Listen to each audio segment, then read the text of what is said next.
Alors, je suis Céline Larigaldi, je suis comédienne, metteur en scène et je dirige la compagnie théâtre professionnel Poupette et compagnie qui est basée à Sandillon.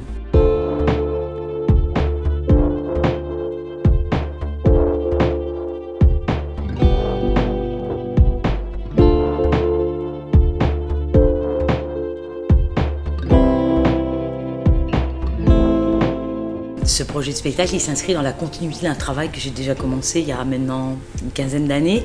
D'abord autour de l'idée d'un travail plutôt seul en scène, de la commande d'écriture, et puis de s'emparer aussi d'histoires vraies pour les porter au théâtre et de traiter la question de la place des femmes dans la société.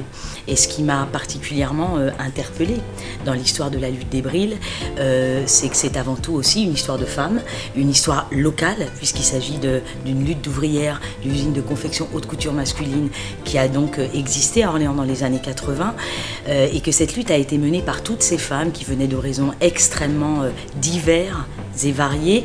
Et donc ce spectacle et cette thématique va poser la question de la place du travail dans la vie des femmes et de l'émancipation aussi du travail. Comment, à un moment donné, parce que c'est aussi ce qui m'a donné envie de porter ce projet au théâtre, c'est un jour Sylvie Dubois, qui a été une des protagonistes dans les années 80 de cette lutte d'ouvrières, qui avait donc 18 ans à l'époque. C'est comment, à un moment donné, on se construit par l'amour de son métier, même quand il est difficile, l'envie de le préserver et le fait de s'engager dans une lutte collective et de sortir un petit peu du diktat du prédéterminisme.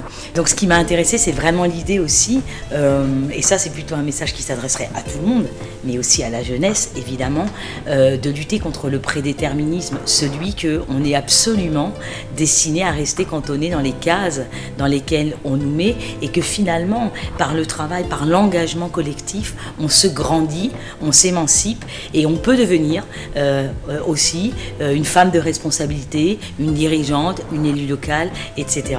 Et c'est cette question-là qui est aussi traitée dans le spectacle. Et puis évidemment, aussi le monde de la haute couture, le fait que toutes ces femmes travaillaient au service de la beauté masculine.